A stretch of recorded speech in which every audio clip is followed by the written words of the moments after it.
Welcome to the Music Ed Matters podcast. I'm your host, Dr. Emily Williams Burch, and this podcast, it exists for you. Whether you're a music lover, an educator, a choir member, each week we bring guests to the show to help explore what matters in music.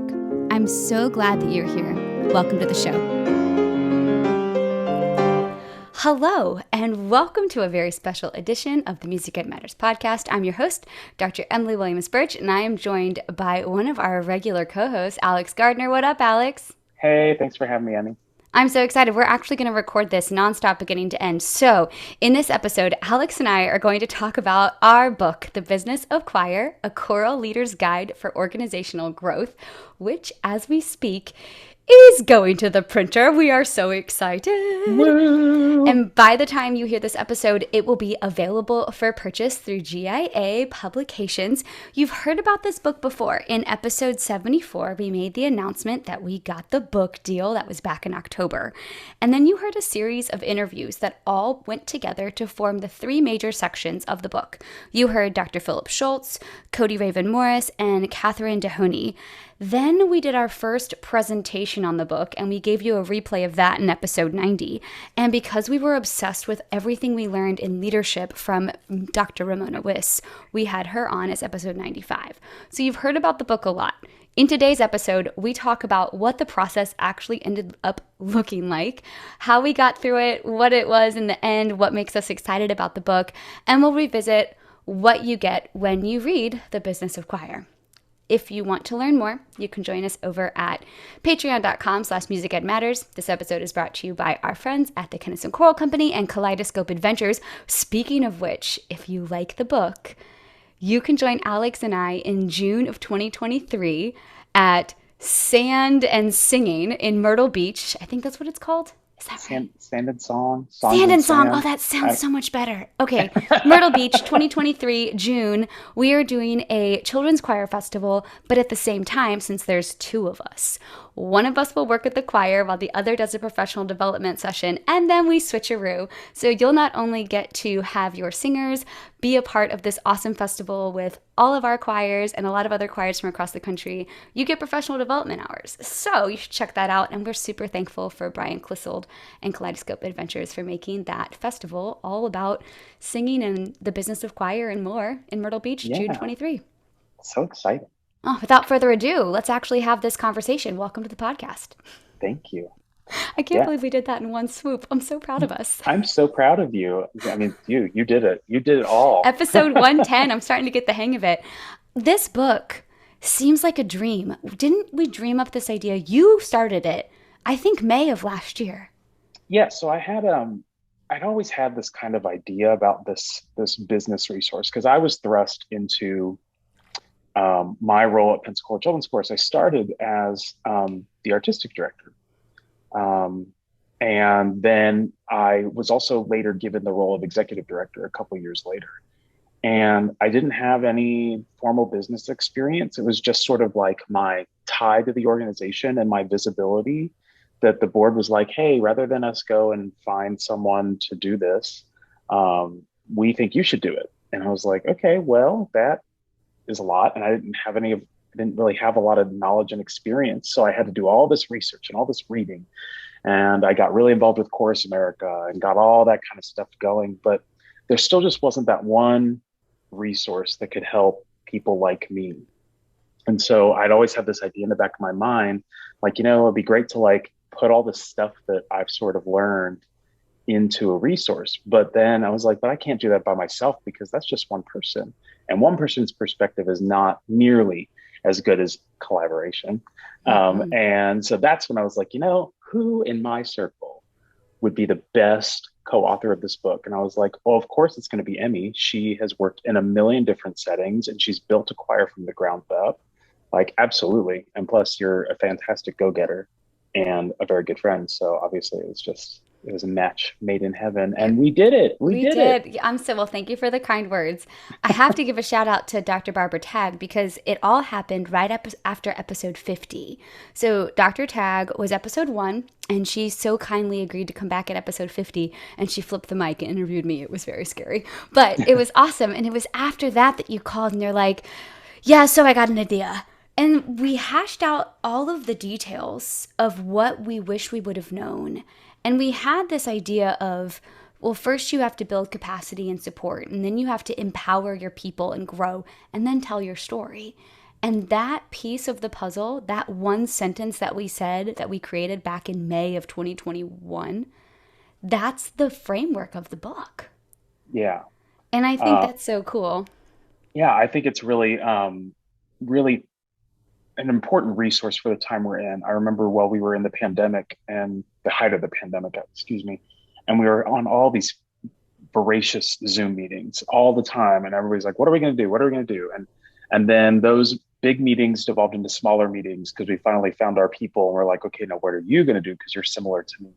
And then those conversations developed into just one-on-one phone calls between me and like I was calling people all over the place. We were just hashing out strategies, and people would call me and ask for stuff. And I think I disseminated like so many of our children's choir resources. I just said, here, adapt them, use them. I don't even need credit. Just like we all need to help each other. We need to help build back better. Um, and so I'm just really glad that all of that work is kind of getting out in this really public and really useful way. And what is exciting too is it starts with those conversations. And so Barbara Tagg, her book Before the Singing is such an it's the perfect handbook for how to start a choir and what Yes. needs to go into building a choir. And if you have not read that book, you need to read that book. It is very good. Even Yeah. if you have a choir, there are pieces that you'll be reminded that will help you get inspired or maybe rekindle whatever that flame is inside. But what's missing is the what next, because Yes. that's what we really focus on in the business of choir.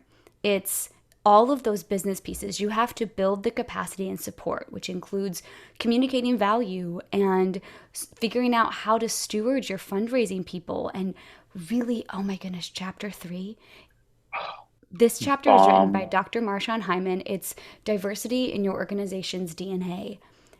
If nothing else, buy the book for that chapter. It's so good. Shout So out good. Dr. Hyman.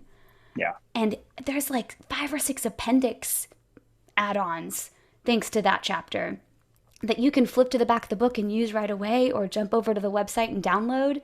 So good. I know. Yeah. That first section is really, I think definitely probably, if I could say it's the most important section, I think it really is. It's got a lot of meat to it. It really takes the importance, it really sheds light on the importance of sort of deconstructing kind of that image of what choir is and really making it applicable to a lot of different people, finding ways for people outside your organization to intersect with your mission, with your value. And once you find that intersection, that's just step one. And then you have to, like you said, steward them Mhm. into the next step and bring them into the fold and get them caught into your vision, and also making space for maybe something needs to be altered. Things, not everything can stay the same all the time. um, and I think that the first section really gives us the tools we need to position ourselves to a place where we can receive all of that really great energy that exists in our community that's there to make us better.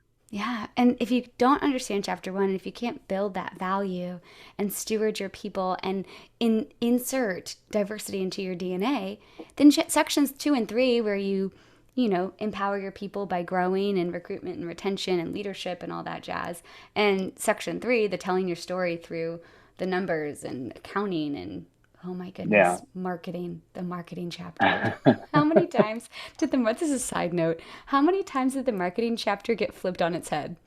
I think we flipped it on its head at least twice, and then our And editor flipped it on its head again. yeah, that's hilarious. And the other chapter that got flipped around a lot was the recruitment chapter.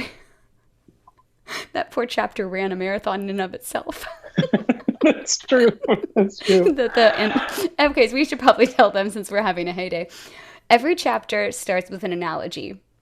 Hmm. Sometimes that's relatable. Somehow, Alex is a miracle worker with words and is able to make things like single ply toilet paper relate to choir. You have to read it to Yeah. understand it. Yeah. I think the first chapter talks about what we have: music boxes, we have toilet paper. Yeah, and then the second chapter we have the TV show Shark Tank Yep, Shark Tank. and Family Guy. Oh, I forgot about Family Guy. Oh yeah, Shark Tank and Family Guy. There's the analogy of breathing. I think because I couldn't breathe, I was really stressed out about writing the chapter, so I Yeah, kept doing breathing exercises. section two is all about empowering your people, and there's chapters on leadership and volunteer and board management, Hmm. personnel, and recruitment and retention. And the Yeah, and I analogy with that one is a marathon, which is why it also ran a marathon. yes, it really is. Um, yeah, that second section I think is really like a really good toolkit. It's not one of those, you don't have to read it straight through to get Mm-mm. anything. No. If you're really, struggling with one of those areas, you can just open to that chapter and it reads Yeah. independently of everything else. I I really think like that second section. It's really meaty. it is. And I think Well, that's a big thing we talked about in the planning phase was, yeah, you can read the book from beginning to end, but really we want it to be a resource. I know we designed it in 3 sections because it's going to be one of the textbooks for my music ed classes. So they use it in Introduction to Music Ed as we're talking about section 1, building capacity and support. And then when I mhm. teach elementary methods, we talk about section 2, which is empowering your people. It's a very important thing to know how to delegate, especially at the elementary level. But if you can delegate at elementary, you can delegate all the way up. And then Absolutely. the third one, telling your story, which is marketing, financial stuff, and numbers, showing the Yeah, proof.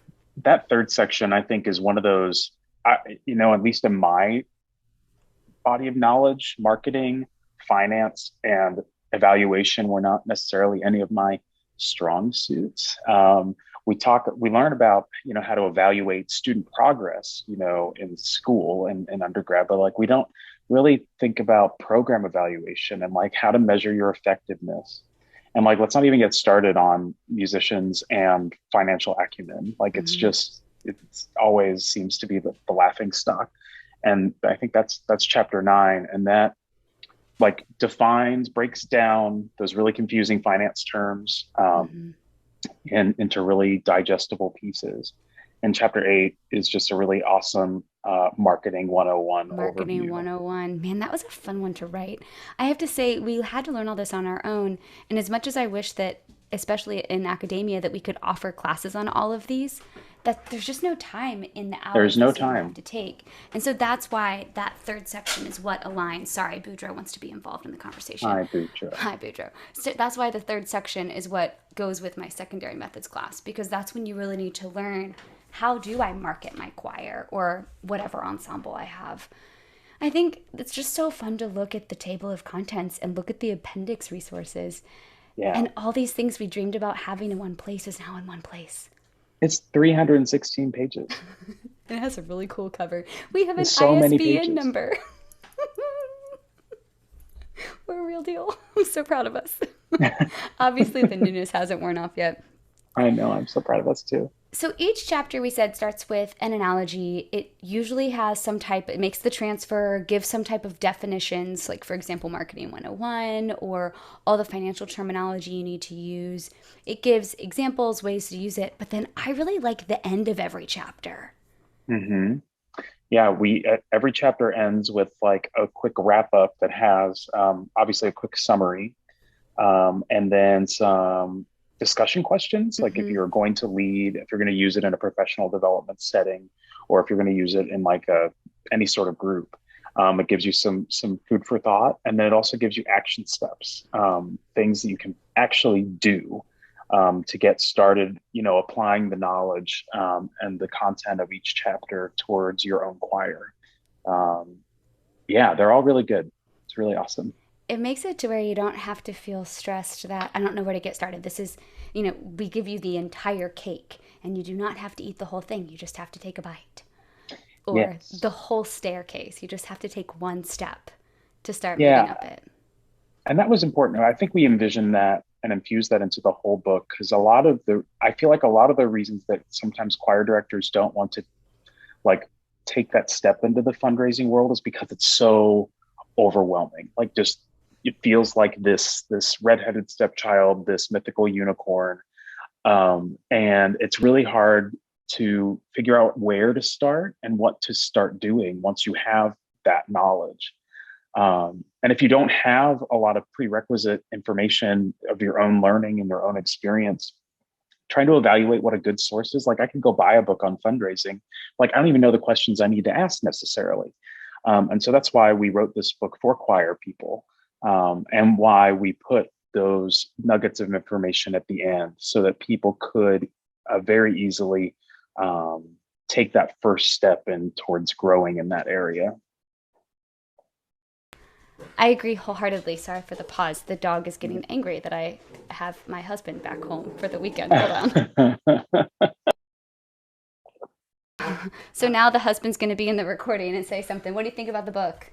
I am just so proud. They've worked so hard and have really expanded their knowledge and perspective on music. I'm just incredibly proud. What chapter do you remember me reading to you the most? I don't remember the chapter numbers. There's lots of I bet it was number stories 4, the leadership and one. comparisons, Lots of conversations. conversations. I think the best conversation was the chapter on leadership. We were actually at a wedding for one of his colleagues in Spencer's an engineer at Gulfstream Aerospace, and we were at a wedding at a ski lodge in, I don't know, northern, someplace snowy. I don't remember. But we were sitting by the fire in the middle of the night with all these other pre-wedding attendees really hashing out leadership and what does leadership look like, and everybody had an opinion, and some of those actually made it into the chapter because they were valid. A lot of them had books they had read by leaders. A lot of them had leadership experience or leadership stories. What makes a good leader? What doesn't make a good leader? Then I asked them about culture, and man, that was an interesting conversation. And that's why I think it became the chapter about breathing, because culture is like that. Thank you for joining the podcast. And it shows how applicable the book is to not just musicians, but everyone. So everyone should buy a copy. Thanks, dude. You're so sweet. Okay, thanks. Thanks for the endorsement, Spencer. Thanks for the endorsement. Spencer Burch, engineer, endorsing the choir book. Yes. I'm really proud of it. I think it's going to be fun. I'm looking forward to using it this year in all my classes, and that way I'll have the resources, the PowerPoints to help go along if you're someone who wants to use this in your classes as well or in professional development settings. I'm looking forward to developing those pieces. Yeah, there's always like, I think we talked about it in maybe in one of the episodes, like there's this great level of imposter syndrome of writing this type of resource. And so we were asked to present on some of the content of the book at the National ACDA Children's and Youth Choir Conductors Retreat. And I know Emmy hosted that presentation on the podcast. But that was a really great way for us to sort of test the waters to see if we were, going to make it legitimately. And we got some really great feedback on that session. You know, people were super engaged. We presented on the first chapter, Defining Your Value. And people just were really, really engaged with the content. It was very interactive. It really just tried to turn some traditional understanding about what we do as choir directors and what choirs mean for our communities on its head, and make it a little bit more accessible to people who don't understand. And that feedback, those conversations, those subsequent conversations that resulted from that were just so fruitful. And I know for me, I don't know about you, Emmy, but I just walked away from that experience like, okay, I can breathe a little bit. The book has legs, and it's going to be a great resource for the field. And I can't wait to hold it in my hands. It's great to look at it, all 316 pages on my screen, but I can't wait to hold it. I feel the same. I think when we were writing the acknowledgments, which we totally should share a little bit about the process. Once you turn in the book, there is a lot of stuff that happens, and it's a lot of wait, hurry, wait, now. It's a lot of this like, wah, and Alex had a kid in the middle of all of it. So like, that was the coolest, most crazy thing. Yeah, that was nuts. Yeah, we have a really great editor. Her name is Susan, and she's a saint. She is. We had one big edit, and then we had another big edit, and then we had like the final. And that's when I was like, I really need to look at this. And then I was like, oop, I have lots of changes. And she scolded me. Alex got Um, scolded for I having got too many edits scolded in for the having after to, edit phase. I know, I was bad. I had a kid, to be fair. I didn't have time to, I did my best. I Your did my brain was absolute foggy. You best. had kid fog. It's okay. Um, But now it yeah, looks good. the team at GIA is just really phenomenal, and they've believed in this resource from the beginning. And it was just we sent them to be submitted for publication or to be considered for publication. In case any of you are curious about writing your own book, you essentially, at least for GIA, and I imagine it's similar elsewhere, but we had to have the first chapter written, or a chapter. We had a chapter written, and then we had to have a table of contents as well and an introduction. And so we wrote all of that.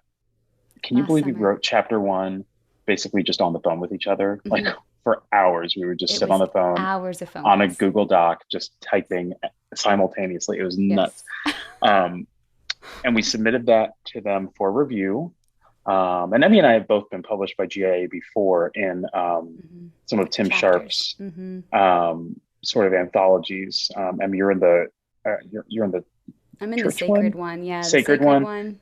And then mine is in Tim's resource on like choral relevance in the musical art. We And both then I just think have we little. both had pieces of information in Robin's book. And a lot of these books, too, just while you were talking about it, at the end of each chapter, there's a list of additional resources that we recommend because we always want to send you back to the source. The idea, like Absolutely. Alex said earlier, is this is one big resource that you can use like a quick, let me grab it off my shelf. Because that's what we do with Dr. Tag's book all the time. Quick, let me grab it off Hmm. the shelf Yeah, and use it as yeah. a resource. Um, and you can sit down and read it all in one day because I have done that Me as too. edit. No, Yes, um, very true. certainly not required. But yeah, it's been so great to hear from our colleagues who are like, "When's that book coming out? When is it? We Can't can't wait to get wait. one." I mean, I can't wait to hear the feedback in all directions. Like, I know it's not all going to be positive feedback, but I know that I'm really excited to have it for my students. I'm really excited to have it for myself. I know that I want my whole board to get it so they can read the chapter on boards because it is so Absolutely. well done. That is a great section in that chapter. It just changes some of the lingo. It gives you the places to start the conversation, knowing what to ask. Yeah, and you know what? There's something in the book for everybody. You don't, even if you're listening to this and you have a giant choir and you've got a million singers and a ginormous budget, you're obviously doing a few things right. So great job for you. This resource is this for that type of person. It could offer just a fresh perspective on some of the things that you're already doing really well. But I would say the majority of our audience, the reason that we wrote this book is for the choir director who is wearing many, many hats. We actually use that analogy in one of the books, the fundraiser, the marketer, the manager, the everything. And is just trying to find where that next step is so that they can help their choir grow. Um, as choir directors, we obviously are trained in the musical matters all the time. We focus on artistic growth constantly. But that's just one piece of the puzzle. You can have the best sound in the entire world, but if you don't have a solid organization and administration behind that, there's only so far you can really go. And that's what I really think is really great about this book is that it kind of takes those elements of that organizational backbone that are required to be successful and breaks them down into really nice bite-sized chunks. I think it's going to be a really great resource. I can't wait. I can't either. I'm going to finish our little episode by reading what our editor, Brian Gibson, wrote. So, Sue's our copy editor. She's who made it sound so eloquent throughout and took our words and made it perfect. Brian Gibson's the music education editor over at GIA, and Alec is the main publisher for GIA, and they have all been super supportive. And together they wrote this: The Business of Choir, a choral leader's guide for organizational growth.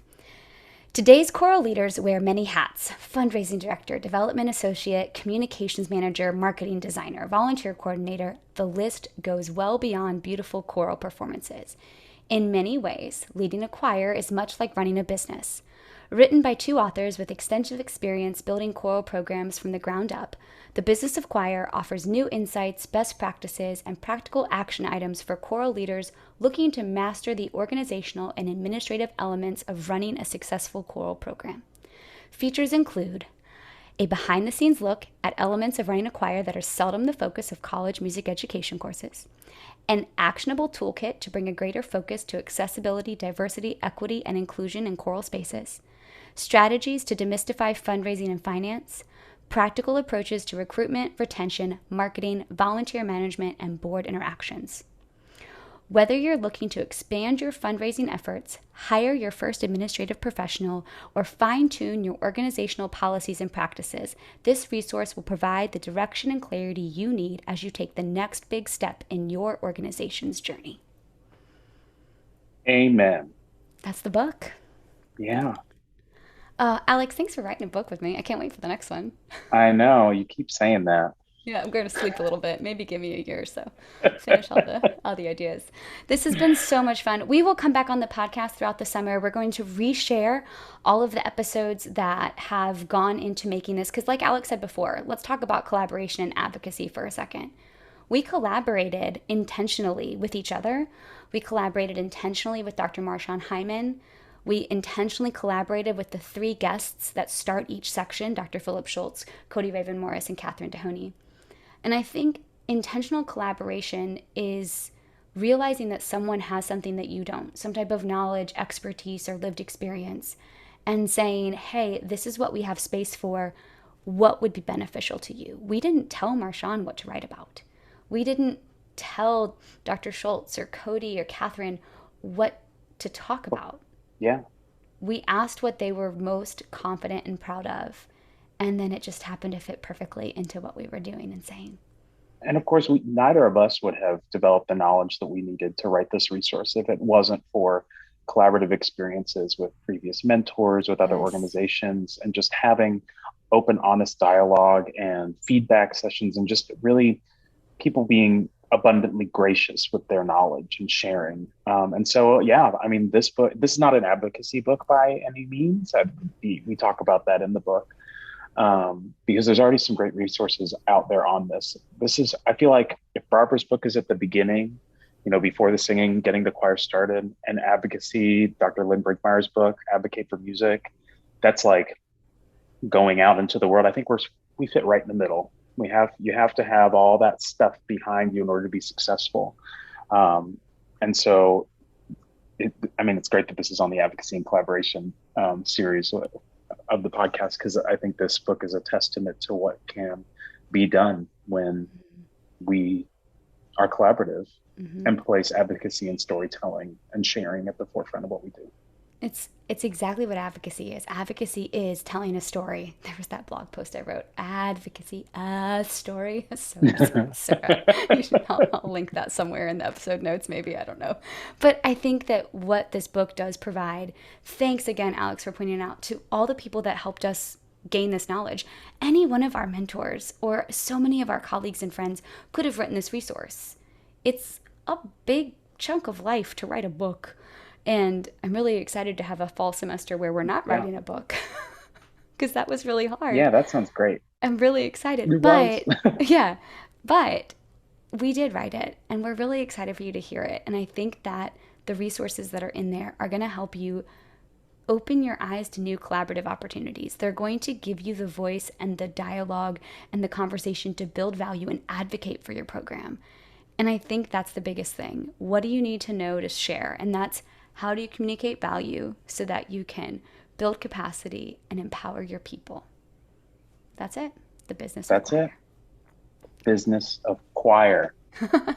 Hey, thanks for coming on the podcast again. Thank you, Emmy. This has been so much fun. You can follow Alex and myself on all the socials, like and review the podcast. It's how more people get to hear it. Of course, go check out The Business of Choir, available on a variety of different places. I'll make sure to link that in the episode notes. You can always contact me, emilyburch.org/contact. But above all things, you, my friend, you matter. We all know that music matters, especially the brand new book called The Business of Choir. I'm so excited about that. And we'll see you next time on the Music Ed Matters podcast.